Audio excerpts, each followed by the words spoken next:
When two black girls face racist rejection at an elite school, their father, an influential senator, decides to fight for justice, despite bias and social barriers. The consequences of this decision will change the fate of many. What happens next will shock even those who have seen it all. But let's start from the beginning. The Williams family, arriving at the prestigious St. Mark's School in the morning, appeared calm, but the air was thick with tension. Amelia and Olivia, dressed neatly in their school uniforms, walked alongside their father, Senator Michael Williams.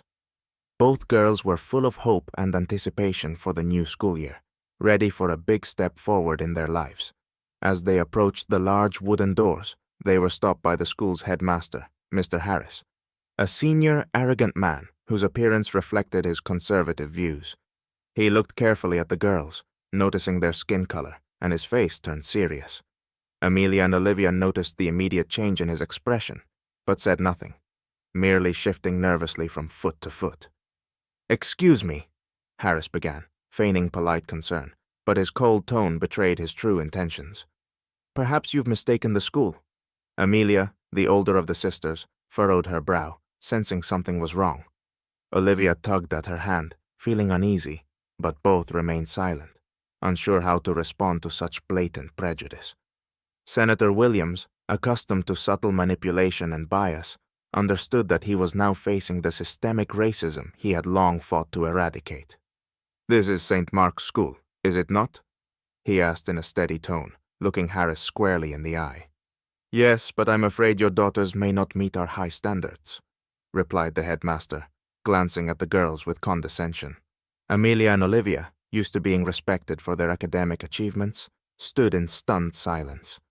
Their father knew this was no mere misunderstanding, but an obvious attempt to deny them admission, based on prejudice.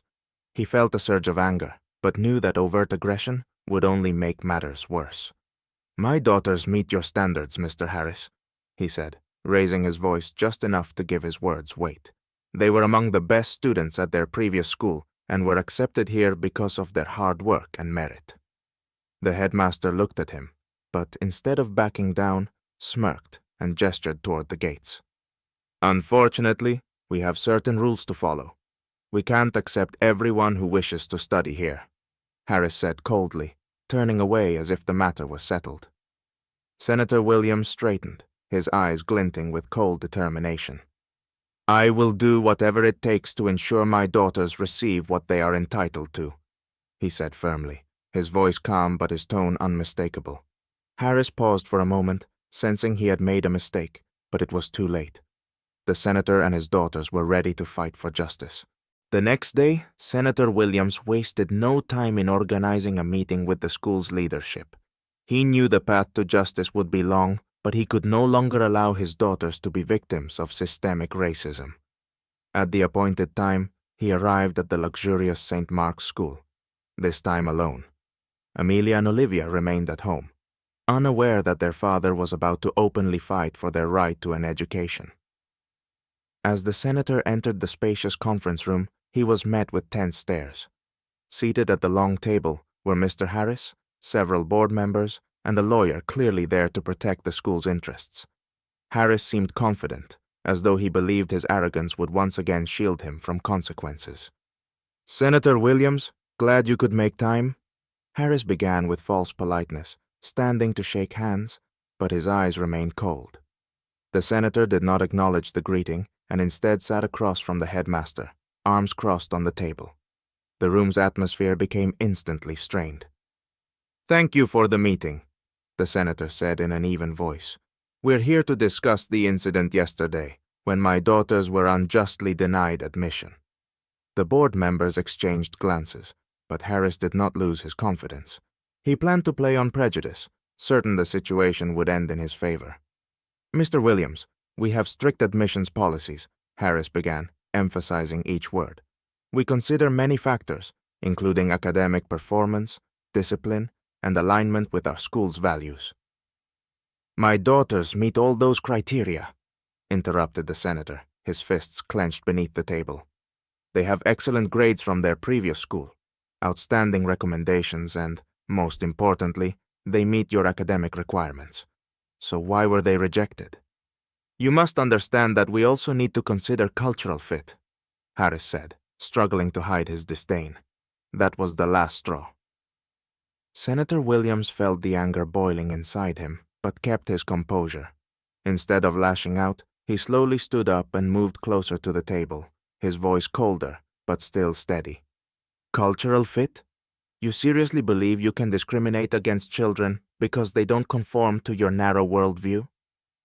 Mr. Harris looked away, but one of the board members, Professor Reynolds, who had been silent until now, raised his hand, trying to diffuse the tension. Let's not jump to conclusions. I believe we need to conduct a thorough investigation into this matter. We can't afford such accusations without proper justification.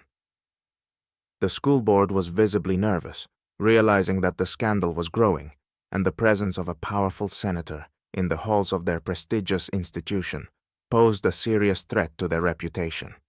They had not expected such resistance. Harris realized he was losing control of the situation. I demand that my daughters be admitted immediately, said the senator, staring directly into Harris's eyes. Otherwise, I will bring this issue to the public and the media. Believe me, I have the resources to ensure justice is served. Silence hung over the room. The board members exchanged nervous glances, understanding that they were losing the battle. Harris, on the other hand, suddenly lost his confidence. He could see that the fight was only beginning, and the consequences could be devastating for him. Knowing he had said enough, the senator stood up and left the room, leaving behind a tense silence and the realization that St. Mark's School had just found itself at the center of a scandal that could cost it its reputation. In the following days, the story of how two black girls, Amelia and Olivia, were unjustly rejected by the prestigious St. Mark's School began to gain traction on social media. Senator Williams, aware of the power of public pressure, decided it was time to take the conflict to the next level. He reached out to journalists to bring attention to the situation, intending to make it public. The senator started by recording a short video message in which he detailed the events. The video was shot in his home, with pictures of his daughters, smiling faces amid academic achievements and family celebrations, visible in the background. In the video, the senator appeared calm, but his voice was firm and resolute. My daughters, Amelia and Olivia, have become victims of discrimination at one of the country's most prestigious schools, he said, looking directly into the camera. They were denied the right to an education based on biased notions that they do not fit into the cultural environment of this school. As a father and as a senator, I cannot stay silent. The video quickly went viral on social media. Supportive and outraged comments began pouring in immediately. People from all over the country, especially from the African American community, expressed solidarity with the Williams family. Many shared their own stories of facing racial discrimination in educational institutions, creating a powerful wave of response. The next morning, the national media picked up the story. News outlets detailed the incident, explaining how St. Mark's School, despite its reputation, had denied admission to two talented students. TV channels and online publications raced to cover the story, vying to get comments from the senator and the school's administration. Mr. Harris, who had previously felt relatively secure, suddenly found himself in the crosshairs of public opinion. The following morning, when he arrived at work, he was met by cameras and reporters, and a group of protesters stood in front of the school gates holding signs. Justice for all, equal rights, equal education, and no to racism. Harris tried to maintain his composure, but felt the situation slipping out of his control. He had expected the matter to be resolved quietly, without fuss. But now, the school was at the center of a scandal, threatening to destroy its long-standing reputation. Calls from angry parents and school sponsors demanding explanations flooded Harris's office. The school board gathered for an emergency meeting, knowing they had to act swiftly to save their institution. Meanwhile, Amelia and Olivia, unaware of the scale of the unfolding events, continued their usual schoolwork at home. They were surprised when their father showed them videos of the protests outside the school and explained the public reaction. Olivia listened intently as her father described the support they had received from thousands of people across the country. Dad, I didn't think it would go this far, Amelia said quietly, sitting next to him. Why are people supporting us so much? The senator hugged his daughters, his voice filled with pride. Because it's not just about you, he explained. It's about every person who has ever been denied something because of their skin color or background. Your story is the story of many, and people are fighting to make sure it doesn't happen again. Meanwhile, the media continued to focus on the issue. Every day, new reports emerged, and prominent politicians and activists began weighing in on the incident. Mr. Harris found himself under increasing pressure, realizing that simple denials were no longer enough. The public outcry had grown too loud, and St. Mark's School became not only a target of criticism, but also of mockery. It was a moment when the school and its leadership had to make a choice, change their ways, or face even greater consequences. A few days after the St. Mark's School story exploded in the public eye, the school's leadership convened an emergency meeting. Mr. Harris, typically confident and authoritative, now appeared anxious. The school board had split into two factions, one insisting on maintaining the school's policy and defending its reputation, and another recognizing that further resistance would only bring more condemnation. Harris tried to persuade everyone that they could still minimize the damage by sticking to their original stance. However, the pressure from the media, protesters, and parents was becoming unbearable. Influential sponsors of the school had begun withdrawing their donations, threatening the institution's financial stability. Some of the most powerful donors hinted that the school must reconsider its position, or it would lose their support. As the meeting began, Senator Williams's voice echoed like thunder in the room. He reminded everyone present that his daughters were not only talented, but deserved equal opportunities based on their accomplishments. He made it clear that continued discrimination would not go unpunished, not only for the school, but for each of the board members. You are risking not only your reputation, but the future of your students, the senator said, addressing the board members. The time when bias and exclusion were considered normal is over. Now, you have a choice. Either stand on the side of justice or be rejected by society. The board members exchanged glances. Some tried to keep a neutral expression, but it was clear they understood the fight was lost. One of the most influential members, Professor Reynolds, who had remained silent until now, stood and stated, "We cannot afford any more scandals.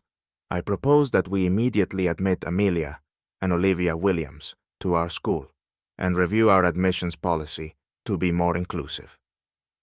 That moment was a turning point. Mr. Harris, who had hoped to defend his principles until the last, realized he was losing not just power, but his future at the school. After a brief discussion, the board unanimously voted to admit the girls and revise the school's policy. Harris, realizing his position no longer held any weight, reluctantly signed the documents confirming Amelia and Olivia's admission. The next day, he was officially removed from his role as headmaster, replaced by an interim leader tasked with restoring the school's public trust. News of Senator Williams's victory and his daughter's admission spread across the country. The media now focused not only on the conflict, but also on the just decision that had been made. The school's reputation had taken a serious hit, but it served as an important lesson for other institutions watching the events unfold. Amelia and Olivia, who had not grasped the full scope of the battle, were stunned when their father told them they had finally been accepted to St. Mark's School. When they arrived for their first day of class, students and teachers greeted them with approving smiles. The girls walked into the building with their heads held high, knowing that their fight had not been just for themselves, but for everyone who had ever been denied due to their race. Senator Williams, watching as his daughters passed through the school's gates, felt a deep sense of satisfaction. He knew that he had won not only for his family, but for thousands of other children who deserved equal opportunities. He hugged Amelia and Olivia before they entered the classroom and said, "Remember, you always have the right to be where you want to be and to do what you are capable of. You've earned this." The girls smiled and disappeared into the school, knowing that their father had not only supported them, but had changed something important in society.